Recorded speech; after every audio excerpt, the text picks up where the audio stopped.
करोड़ों जन्मों के ब्रह्म हत्या जैसे भयंकर पाप भी केवल एक बार श्रद्धा पूर्वक राधाष्टमी व्रत कर लें तो उनके उसी क्षण नष्ट हो जाते हैं।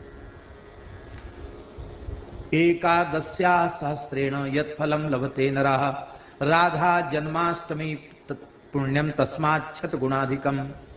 1000 बार एकादशी करो। एकादशी माने एकादशी, कुछ न खावे पीवे, ऐसी निर्जल 1000 एकादशी करे और उन 1000 एकादशियों का पुण्य उसको 100 गुना कर दे, 1 लाख हो जाएगा।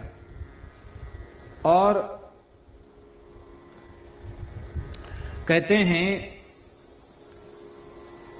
एकादशी 1000 एकादशी, 1000 एकादशी को 100 गुना कर दो, माने 1 लक्ष्य, 1 सहस्त्र एकादशी करने का पुण्य उससे भी 1000 गुना पुण्य, 100 गुना पुण्य राधाष्टमी व्रत करने मात्र से प्राप्त हो जाता है। स्वर्ण दान की बड़ी महिमा है, पर सुमेरु पर्वत के समान कोई स्वर्ण दान करे उससे जो पुण्य होता वो केवल राधाष्टमी के व्रत से हो जाता है। सकृत राधाष्टमी कृत्वा तस्मात् शत गुणाधिकम। सुमेरु पर्वत के दान से 100 गुना पुण्य राधाष्टमी जन्म महोत्सव पर व्रत करने का है। कन्यादान का भी बड़ा पुण्य शास्त्रों में कहा गया है।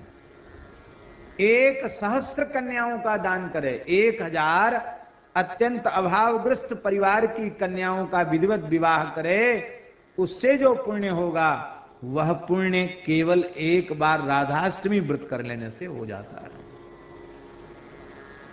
वृषभानुसुताष्टम्या तत्फलम प्राप्यते जनैः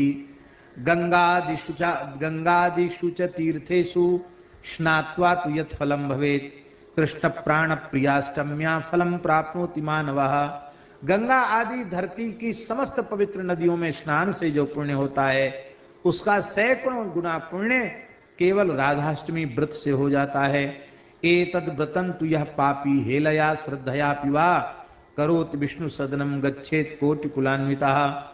कहते कोई पापी मनुष्य बहुत श्रद्धा नहीं है उसकी, पर उसके द्वारा हो गया ये व्रत तो कहते वह अपने कुलों के सहित भगवान के धाम में जाने का अधिकारी हो जाता है। पुरा कृतयुगे वत्स वर नारी सुशोभना। पूर्व काल की बात है, सतयुग के समय में एक बड़ी सुंदर स्त्री थी, वर नारी सुशोभना।